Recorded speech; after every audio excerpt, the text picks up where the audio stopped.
Assalamualaikum warahmatullahi wabarakatuh.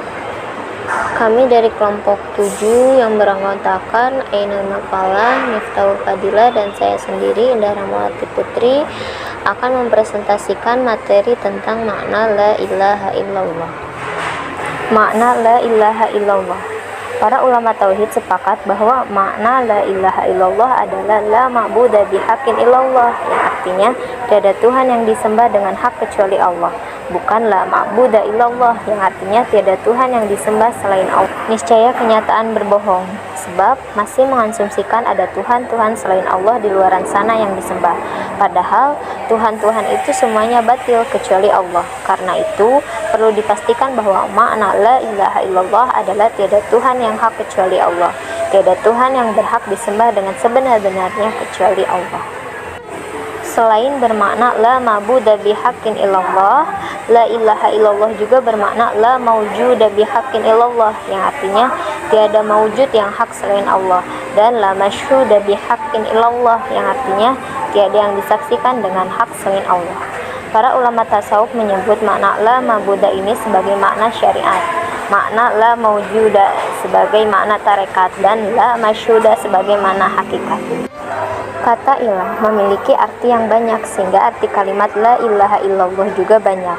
Penting sekali untuk kita lebih detail mengartikan makna la ilaha illallah agar kita dapat berkomitmen dengan makna-maknanya dan menjadikan diri kita mukmin yang bertauhid murni.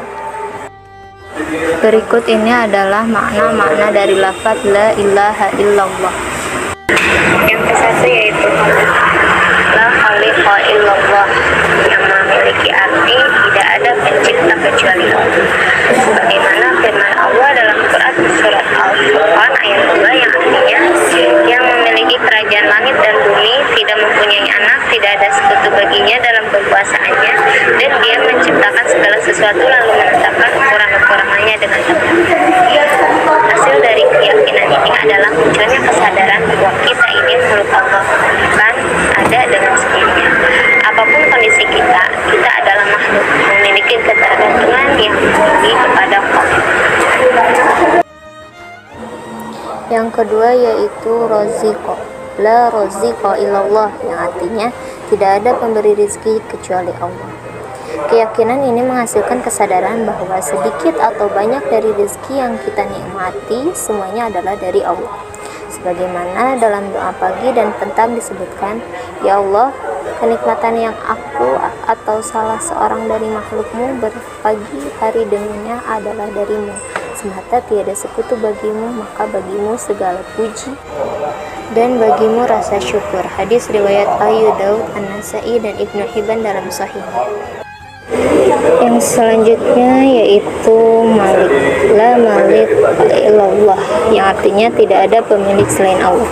Sebagaimana Allah berfirman dalam surat An-Nisa ayat 131 sampai 132, yang artinya dan kepunyaan Allah lah apa yang di langit dan yang di bumi, dan sungguh kami telah memerintahkan kepada orang-orang yang diberi kitab sebelum kamu dan juga kepada kamu, bertakwalah kepada Allah. Tetapi jika kamu kafir, maka ketahuilah sesungguhnya apa yang di langit dan apa yang di bumi hanyalah kepunyaan Allah, dan Allah Maha Kaya dan Maha Terpuji.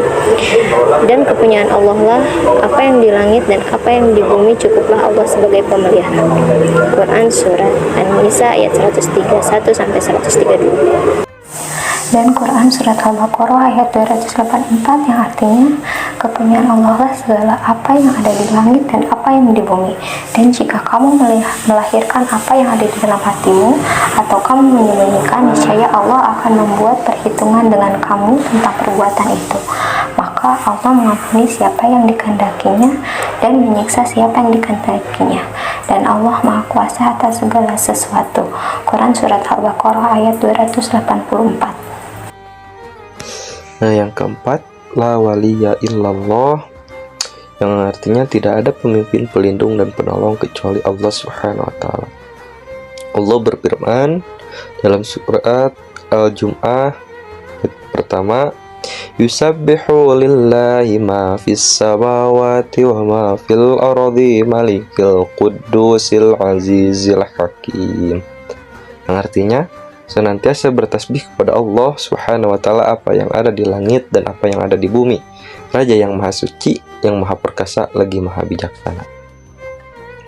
Yang selanjutnya yaitu yang kelima, la hakima illallah, tidak ada pembuat hukum kecuali Allah Subhanahu wa taala. Quran surat Yusuf ayat 40. Tidak dapat dipisahkan dari kesadaran bahwa kita adalah makhluk. Tidak ada satupun produk yang tidak memiliki ketergantungan pada pembuatnya. Yang keenam yaitu la amiro illallah, tidak ada memerintah kecuali Allah Subhanahu wa taala. Sebagaimana Allah berfirman dalam Quran surat Al-A'raf ayat 54, sesungguhnya Tuhan kamu ialah Allah yang telah menciptakan langit dan bumi dan 6 masa. Lalu dia bersemayam di atas arsy. Dia menutup malam kepada siang yang mengikuti dengan cepat. Dan diciptakannya pula matahari, bulan, dan bintang-bintang. Masing-masing tunduk kepada perintahnya. Ingatlah, menciptakan dan memerintah hanyalah hak Allah. Maha suci Allah, Tuhan semesta alam. Dan yang ketujuh, la mahabbuba illallah, tidak ada yang dicintai kecuali Allah Subhanahu wa taala. Quran surat Al-Baqarah. Orang yang meyakini akan merasakan manisnya iman. Ada 3 hal yang barang siapa mengamalkannya, maka ia dapat menemukan manisnya iman, yaitu orang yang mencintai orang lain hanya karena Allah, lebih mencintai Allah dan Rasulnya daripada yang lain, tidak suka kembali ke dalam kekufuran setelah Allah menyelamatkannya, sebagaimana ia tidak suka dilempar ke dalam neraka. Hadis Sahih Muslim nomor 60. Dan yang kedelapan, la marhuba illallah, tidak ada yang ditakuti kecuali Allah Subhanahu wa taala. Sebagaimana Allah berfirman dalam Quran surat At-Taubah, sesungguhnya yang memakmurkan masjid Allah hanyalah orang-orang yang beriman kepada Allah dan hari kemudian serta tetap melaksanakan salat, menunaikan zakat, dan tidak takut kepada apapun kecuali kepada Allah Subhanahu wa taala. Maka mudah-mudahan mereka termasuk orang-orang yang mendapatkan petunjuk. Quran surat At-Taubah ayat 18. Dan yang selanjutnya, la maraquba illallah, tidak ada yang diharapkan selain Allah Subhanahu wa taala. Sebagaimana firman Allah Subhanahu wa taala yang artinya, dan hanya kepada Tuhanmu lah engkau berharap. Quran surat Al-Insyirah ayat 8. Dan yang selanjutnya yaitu yang ke-10, la nafi'a wa la darra illallah, memberi manfaat dan mudarat. Tidak ada yang memberi manfaat dan madarat kecuali Allah Subhanahu wa taala. Meskipun semua orang bersatu untuk memberikan manfaat, tidak akan dapat memberikan kecuali yang telah ditetapkan Allah Subhanahu wa taala. Makna la ilaha illallah yang ke-11 yaitu muhyi wa mumit. La muhyi wa mumita illallah, tidak ada yang menghidupkan dan mematikan kecuali Allah. Ada ungkapan bahwa jihad tidak mengurangi umur dan diam di rumah tidak memperpanjang umur. Contohnya seperti Khalid bin Walid sudah banyak sekali berjihad dan telah mengalami luka-luka di sekujur tubuhnya, tapi meninggal di tempat tidur. Meskipun kita lari dan bersembunyi dari kematian, kalau sudah waktunya tidak dapat dihindari. Sebagaimana firman Allah Subhanahu wa taala dalam Quran surat An-Nisa ayat 78 yang artinya, dimanapun kamu berada, kematian akan mendapatkan kamu, kendati pun kamu berada di dalam benteng yang tinggi dan kukuh. Makna la ilaha illallah yang ke-12 yaitu mujiba, la mujiba illallah, tidak ada yang mengabulkan doa kecuali Allah. Sebagaimana firman Allah Subhanahu wa taala dalam Quran surat Ghafir ayat 60, dan Tuhanmu berfirman, berdoalah kepadaku, niscaya akan aku perkenankan bagimu.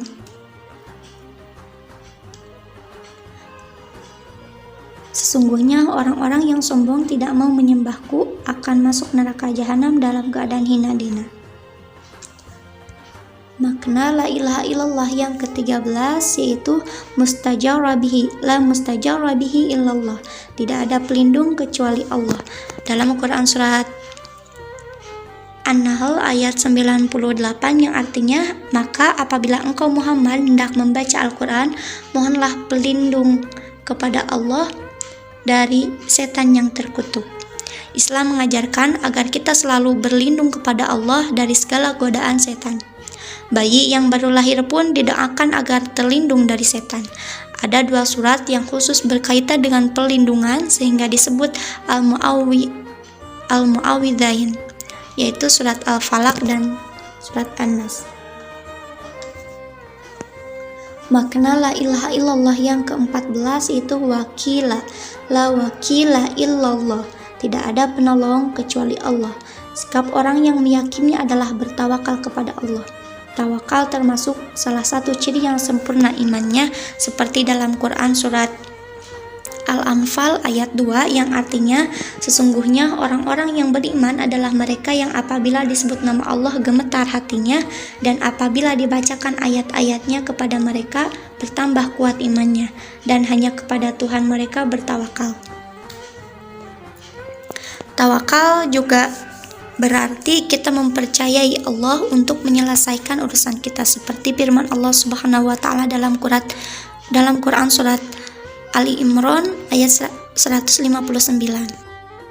Makna la ilaha illallah yang ke-15 yaitu mu'adzama, la mu'adzama illallah, tidak ada yang diagungkan kecuali Allah. Pada ayat Kursi atau surat Al-Baqarah ayat 255 menyebutkan bahwa Allah adalah Maha Agung. Oleh karena itu, kita hanya bersujud kepada Allah. Allah melarang bersujud kepada selainnya.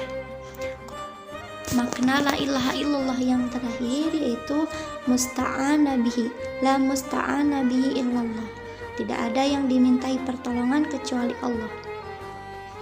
Seperti dalam Quran surat Al-Fatihah ayat 5, iyyaka na'budu wa iyyaka nasta'in, hanya Engkaulah yang kami sembah dan hanya kepada Engkaulah kami meminta pertolongan. Lafaz iyyaka na'budu menunjukkan makna berlepas diri dari segala kemusyrikan, sedangkan lafaz iyyaka nasta'in menunjukkan makna berlepas diri dari upaya dan kekuatan serta berserah diri kepada Allah Subhanahu wa taala sepenuhnya.